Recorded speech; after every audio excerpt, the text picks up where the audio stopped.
Hello, and welcome to your Pointers for Parents podcast, where we support parents. You all already know with anxiety as it relates to teens transitioning out of the home after high school, whether we're heading off to the college campus, the military base, or it could simply be residential interdependence. Listen, I am so excited today. We have Lisa Stewart. She's with us. Her and I have communicated back and forth for quite a while, and I'm so excited that she's here because she has an area of expertise as it relates to interacting with students who learn slightly different. And she will tell us all about that. And I'm so very excited that she's here. Lisa, thank you so much for being here. How are you? I am great. Thank you for having me. You're very, very welcome. And so let me ask you this, because typically our listeners typically want to really understand and really know the individual who is speaking with them and who's sharing their area of expertise. And so just a fun question as we're starting off. And if you can share with us if you'd like to, if you have a favorite beverage, or maybe you have a favorite quote, or even your morning routine. And so, which one of those would you like to share a little bit more with us as it relates to yourself? Well, I mean, my morning routine is pretty typical for a parent. I get up in the morning and I get my neurodiverse kid out the door, and it's a lot of hurry, hurry, hurry, and just getting him through the paces, trying to get him ready for life, right? Get him on the Yes. bus. And then I sit down for about 15 minutes with the morning coffee and just compose myself before sitting down to work. Awesome, awesome. Well, I'm sure that that time is very valuable in order to, of course, make sure that your mind is in place and that you're going to have a great day. So, how are students within special education in their high schools? How are they prepared for college? So, as you know, I'm a special education advocate. So, I advocate for kids from kindergarten to 12th grade that have special needs. So, as we're in high school and we're preparing to move on to college life, one of the things that we need to do is to build our skills to be successful. This is kind of the place where we're able to make our mistakes, learn from them, but we want to find and practice the tools and the skills that we're going to need to be successful beyond high school. So I really encourage parents to help their kids embrace their disability, to learn more about it, to become comfortable talking about the things, their strengths and their weaknesses, to figure out what those strengths and weaknesses are and how to play off of them. Parents or educators were really focused on trying to fix our kids' weaknesses, and we miss that finding their strengths and helping them develop them so that they can use that to their advantage as they go through life. And then we want to teach our kids how to self-advocate, and we should start that from a really early age. But high school is really the time where we're teaching our kids to find their voice so that they can say, hey, this is what's going to help me be successful.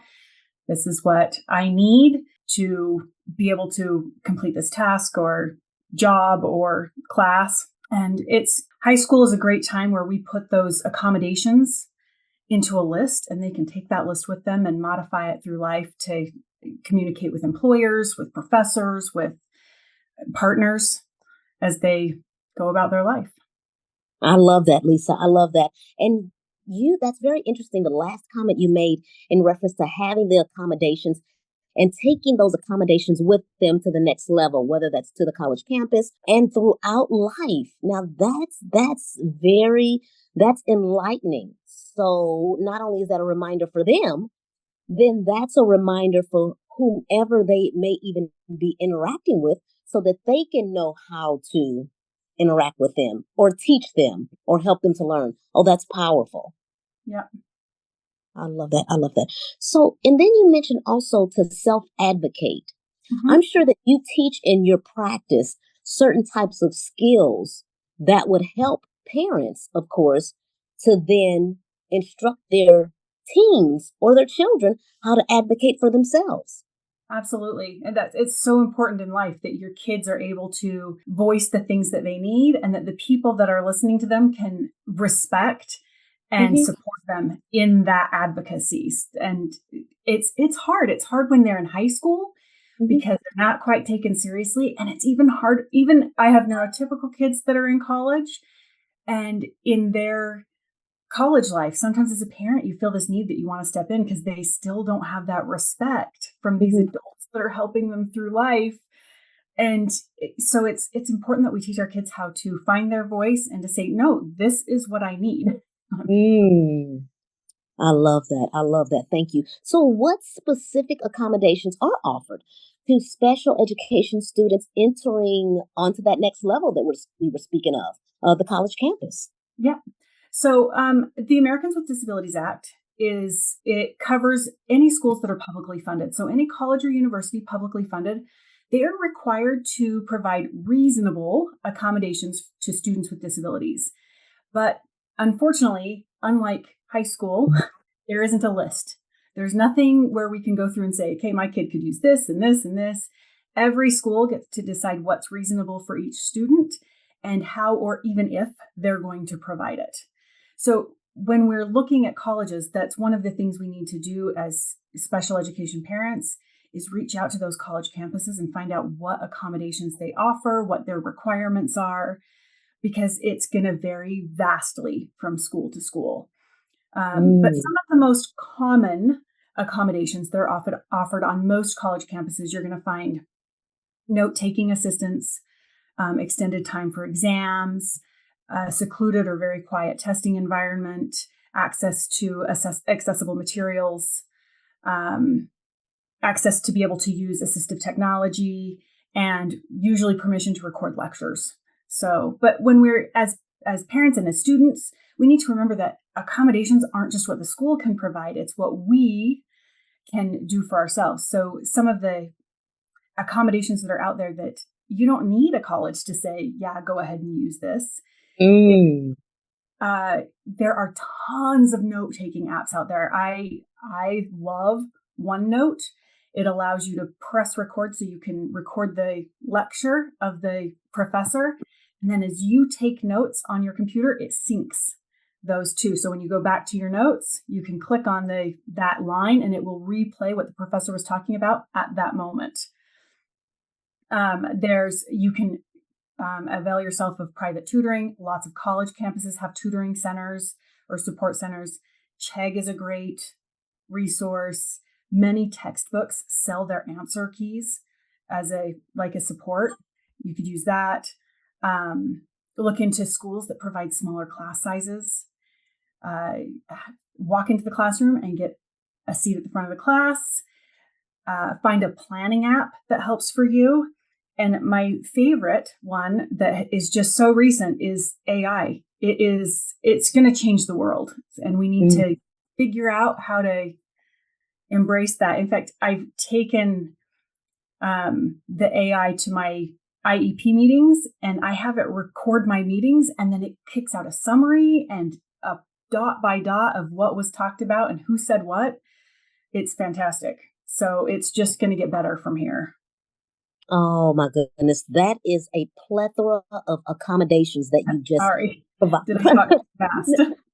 Oh, no, no, no. You are talking at a great pace, and that is great information you just shared.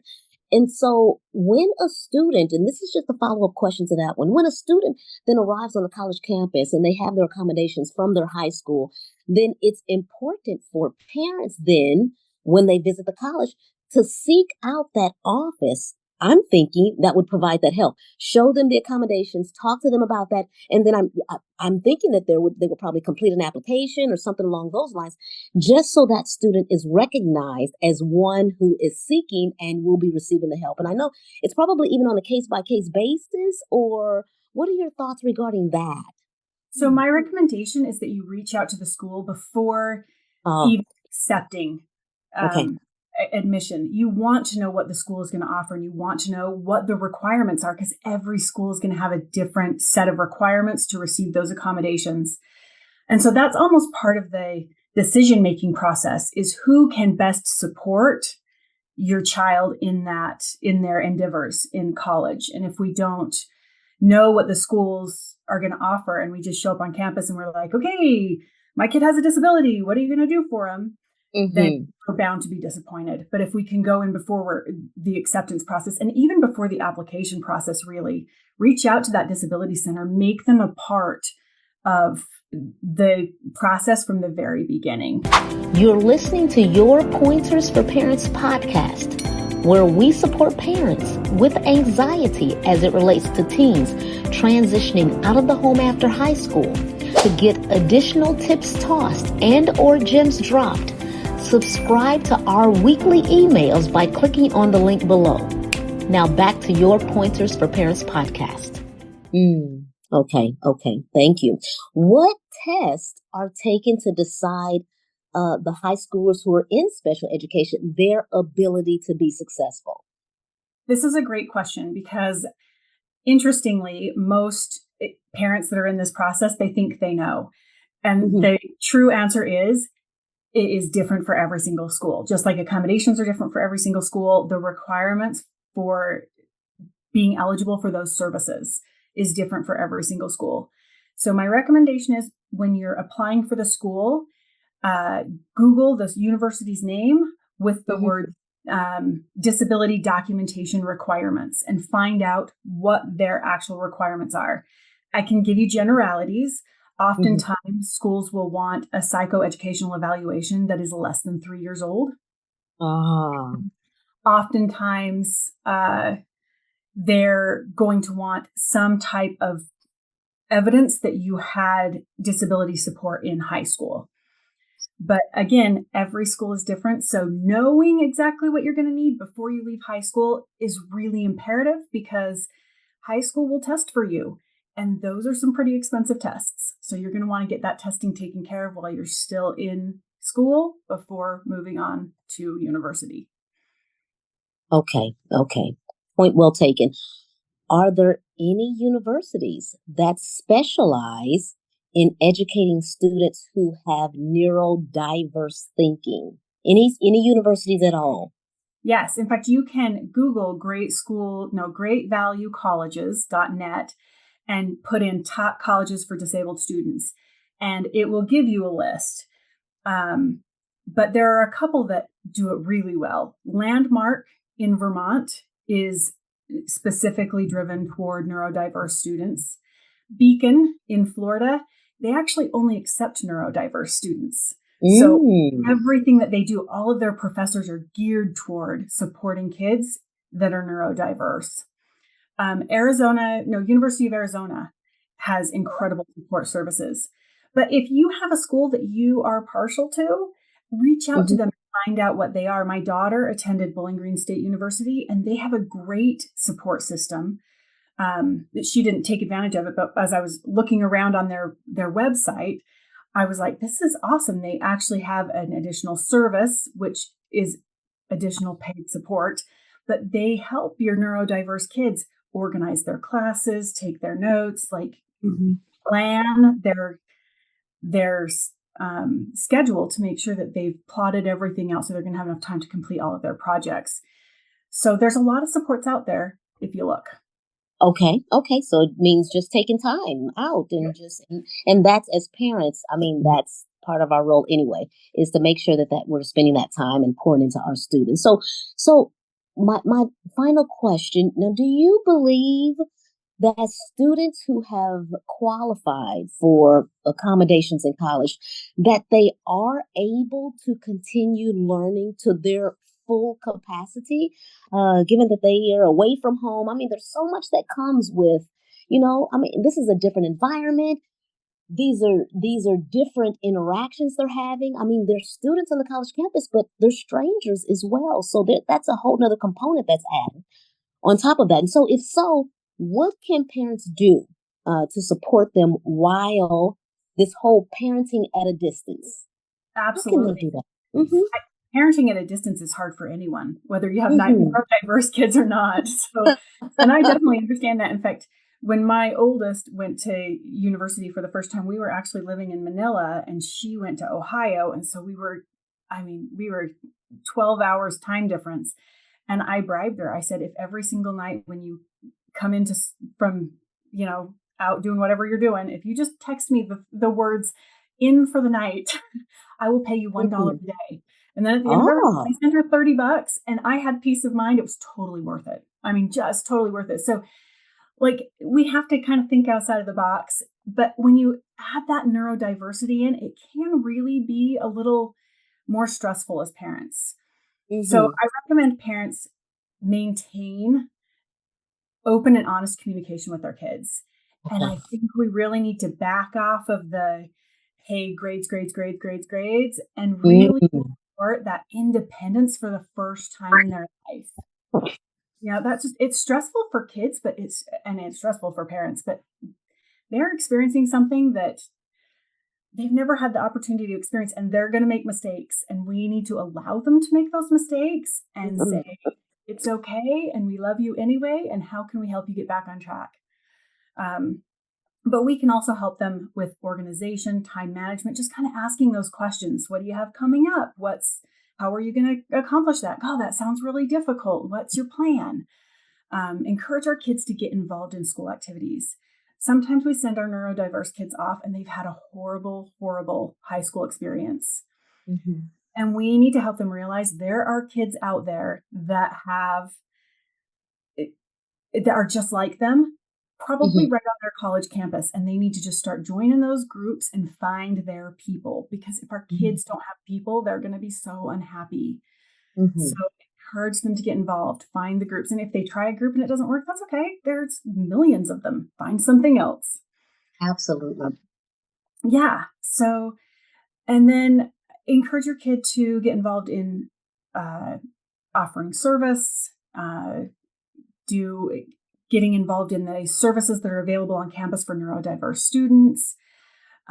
We need to be okay with the discovery and exploration that our kids are going to do. In fact, I heard an interview by Brene Brown the other day, and she said, look, if when my kids go to school, the only requirement is they can't have a major. Like there's no declaration of a major because this is the time you're finding yourself.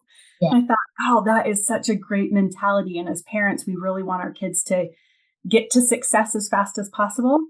And sometimes we skip over that exploration and discovery, and we need to allow them to experience life. Because honestly, making mistakes at 18 and recovering from it is way easier than making mistakes at 35 and recovering from it. So let them experience that. And then Oh. I really encourage parents to be okay with alternatives. If their kid isn't ready for university, a community college, a trade school, they all have amazing opportunities and they all will still support kids with neurodiversity and provide those accommodations that are required. And then lots of praise. I encourage parents to give lots of praise, no matter what, whether your kid's 5 or your kid's 25, they need to hear that their mom's proud of them. You're so right about that. I'm so glad you just concluded that talk, that chat, that response to that answer with that, because we can't give them praise enough. I Agreed. totally. And so let me ask you this, and this really is my final one because this information was so impactful. If any of our listeners have any other questions and would like to reach out to you, please, if you will share either your social handles or your website, that would be awesome. Absolutely. I run the business advocating for fair education, for being a number. And if you want to email me, just Lisa at advocating the number 4 faireducation.com. You can find my website there. That's where my Facebook page is. And on Insta, I'm for fair education. Ah, awesome. Oh my goodness. I have been jotting down notes the whole time we've been talking in reference to, helping parents, helping their teens find their strength and helping them to self advocate and making sure those accommodations are in place. And then, of course, making sure that uh, there are colleges out there that whereas their focus is to help those with neurodiverse thinking. And so much good information. I really appreciate you being here. Thank Absolutely. you Thank you so very much. much. You're very, very welcome. And so, for those listeners, listen, you all have heard it right here. This is our expert, Lisa Stewart. We're so excited she's here. And if you all want to re listen to this recording, if you will, you all know that we're at Pointers for Parents. Of course, this is our podcast here. We're on Instagram and then the other social medias as well. And so, For now, thank you all for being here. I want to thank Lisa again. Thank you so very much. And at some point, maybe we may reach back out and ask you and invite you again if that's okay. Absolutely. I would love to share more knowledge with you. Awesome. Thank you so very much. Again, take care and we will talk soon. Bye. All right, thank you. Bye-bye.